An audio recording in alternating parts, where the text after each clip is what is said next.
যুদ্ধাপরাধ ট্রাইব্যুনাল, এই ট্রাইব্যুনালটা 1973-তে হয়েছে। এটা হচ্ছে যুদ্ধাপরাধ ট্রাইব্যুনাল এবং এই ট্রাইব্যুনাল হওয়ার পেছনে একটা ইতিহাস আছে, যেটা আমাদের সংবিধানের 150 ধারা আর্টিকেল 150-এ এটা স্পষ্টভাবে বলা আছে কেন এই ট্রাইব্যুনালটা হয়েছিল।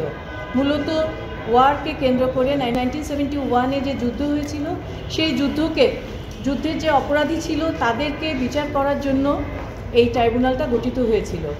এবং এখন যে এই ট্রাইব্যুনালে এখন যে বিচারটা হচ্ছে সেটা হচ্ছে জুলাই আগস্ট। এটা হচ্ছে একটা পলিটিক্যাল কনফ্লিক্ট, এখানে কোনো ওয়ারের বিশেষত্ব নাই এবং কোনো ওয়ার নাই। এই একটাই প্রশ্ন ছিল, যে সেই কারণে আমরা এই অ্যাপ্লিকেশনটা এখানে নিয়ে এসেছি, এই ট্রাইব্যুনালের কনস্টিটিউশনটাকে চ্যালেঞ্জ করে।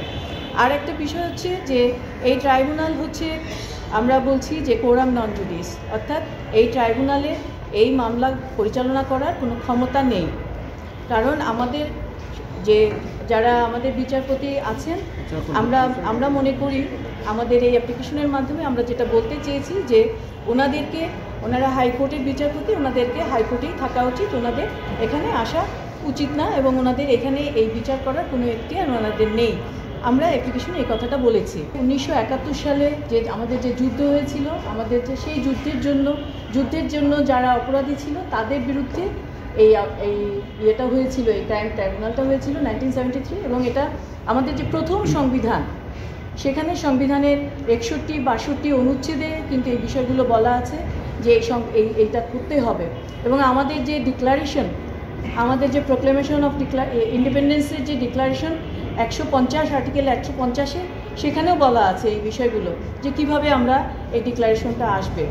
এবং এখানে এটা পরিষ্কারভাবে এই বিষয়গুলো আমাদের কনস্টিটিউশনে বলা আছে। সুতরাং এটা নিয়ে আর কোনো প্রশ্ন আসা উচিত না যে এই যে ইন্টারন্যাশনাল ক্রাইমস ট্রাইব্যুনালে এই মামলাগুলো চলতে পারে। কারণ এটা হচ্ছে একটা পলিটিক্যাল বিষয় ছিল, এটা কোনো যুদ্ধ ছিল না, স্বাধীনতার যুদ্ধ ছিল না, এটা হচ্ছে একদম নিরেট একটা political conflict. Crimes against humanity এটা হচ্ছে যুদ্ধের একটা অফশুটস। এটা হচ্ছে যেমন ধরেন একটা গাছের যে বিভিন্ন ডালপালা থাকে, ঠিক ওরকমই ক্রাইম। এটা যুদ্ধ, ওয়ার থাকতে হবে। ওয়ার থাকলে ওয়ারের সময়ে যে আপনার যে জেনোসাইড হয়েছে, ওয়ারের সময় যে অ্যাবডাকশন হয়েছে, ওয়ারের সময় যে রেপ হয়েছে, এগুলো হচ্ছে মেইন যে কগনেট ল, যেটা মাদার ল হচ্ছে ওয়ারটা থাকতে হবে। এবং এই ট্রাইব্যুনালটা এই কারণে, আপনি যদি মনে করেন যে হ্যাঁ আলাদা করে আপনি বিচার করবেন, আমাদের দেশের যে প্রচলিত আইন আছে সেই আইনে কিন্তু অলরেডি এই বিষয়গুলো নিয়ে কিন্তু মামলা হয়েছে এবং মামলা কিন্তু চলমান।